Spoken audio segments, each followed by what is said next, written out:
Hello everyone, this is Dr. Madhuri Kotha, founder of Occidental, which is located near JN2 Metro, Hyderabad. ఈ రోజు మనము root canal అది చేయించుకోకుండా పన్నును ఎలా కాపాడుకోవాలని తెలుసుకుందాం అనమాట.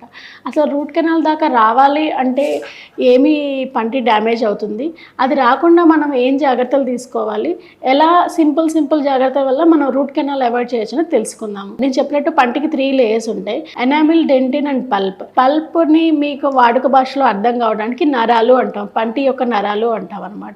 ఎప్పుడైతే మనకి పుచ్చు ఎనామిల్లో కానీ డెంటిల్లో కానీ ఉంటే జస్ట్ ఆ పుచ్చు వరకు తీసేసి మనము సిమెంట్ అనేది పెట్టుకోవడం జరిగింది. అది కాంపోజిట్ ఫిల్లింగ్ అవ్వచ్చు, లేకపోతే నార్మల్ జిఎస్సి ఫిల్లింగ్ అవ్వచ్చు, ఇంకేదైనా అవ్వచ్చు. కానీ ఎప్పుడైతే నరానికి టచ్ అవుతుందో ఆ నరం అనేది పైన క్రౌన్ పార్ట్ నుంచి కిందున్న రూట్ పార్ట్ వరకు ఒకటేగా ఉంటుంది కాబట్టి సో ఈజీగా పైనుంచి కిందకి స్ప్రెడ్ అయ్యింది. ఎందుకు తొందరగా స్ప్రెడ్ అయ్యింది అంటే ఆ నరంలో ఉన్న ఆ సెల్స్ ఎంత సాఫ్ట్గా ఉంటాయి అంటే మన స్పాంజ్ ఎలా ఉంటుంది అలా ఉంటుందన్నమాట. ఎప్పుడైతే మనం ఒక స్పాంజ్ మీద ఒక ఇంకు చుక్క వేస్తే ఎంత ఫాస్ట్గా అయితే లోపలికి వెళ్తుందో ఆ నరము అంటే ఆ పల్పల్ లేయర్లో కనుక ఇన్ఫెక్షన్ స్ప్రెడ్ అయితే అది ఈజీగా కింద దాకా వెళ్ళి ఇంకా డిలే చేయటం వల్ల లోపల ఉన్న ఎముక కూడా డ్యామేజ్ అయ్యే అవకాశం ఉంటుందన్నమాట. అదే కనుక ఎనామిల్ తీసుకున్నాం అంటే ఫస్ట్ లేయర్, అది మన బాడీలోనే స్ట్రాంగెస్ట్ మెటీరియల్.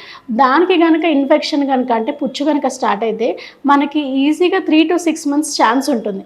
కానీ ఆ 3 to 6 monthsలో మనకి యాజ్ ఏ పర్సన్ మనకి ఏం తెలుస్తుంది అంటే ఒక నల్లటి మచ్చ కనిపిస్తుంది, ఫుడ్ తినడానికి కూడా ఎటువంటి ఇబ్బంది ఉండదు.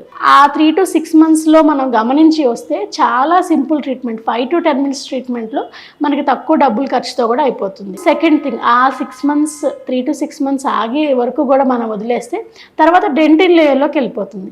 ఆ డెంటిన్ లేయర్లో ఏమవుతుంది అంటే ఆ డెంటిన్ లేయర్లో డెంటినల్ ట్యూబ్యూల్స్ అనేవి ఉండడం వల్ల అక్కడ మనకి పన్ను పుచ్చిన చోట కొద్దిగా జుమ్ అంటాం కానీ, కొద్దిగా చల్లటిని తిననీయకుండా చేయటం కానీ, లేకపోతే అక్కడ ఫుడ్ ఇరకటం కానీ అలాంటివి జరిగింది. అప్పటికి మనము నెగ్లెక్ట్ చేయటం వల్ల అక్కడ పన్ను టూత్ చిన్న ముక్కలాగా ఇరగటం అదంతా జరిగి పల్పల్ లేయర్లోకి రీచ్ అవుతుంది. ఎప్పుడైతే పల్పల్ లేయర్ అంటే క్రౌన్లో ఉన్న పల్పల్ లేయర్కి రీచ్ అవుతుందో అది రూట్లో ఉన్న పల్పల్ లేయర్ వరకు పాస్ అవుతుంది. అప్పుడు మనం రూట్ కెనాల్ ట్రీట్మెంట్ అనేది చేయించుకోవాలి. సో మినిమం మనకి 3 to 9 months టైం ఉంటుంది. ఒక్కసారి పన్ను నల్ల మచ్చ వచ్చిన దగ్గర నుంచి అది పల్పల్ లేయర్లోకి వెళ్ళటానికి మనకున్న ఇమ్యూనిటీని బట్టి, మన ఏజ్ ఫ్యాక్టర్ని బట్టి 3 to 9 months టైం ఉంటుంది. ఆ 3 to 9 months మధ్యలో ఒక డెంటిస్ట్ని మీరు కలవటం వల్ల ఆ రూట్ కెనాల్ అనేది మీరు అవాయిడ్ చేయొచ్చు.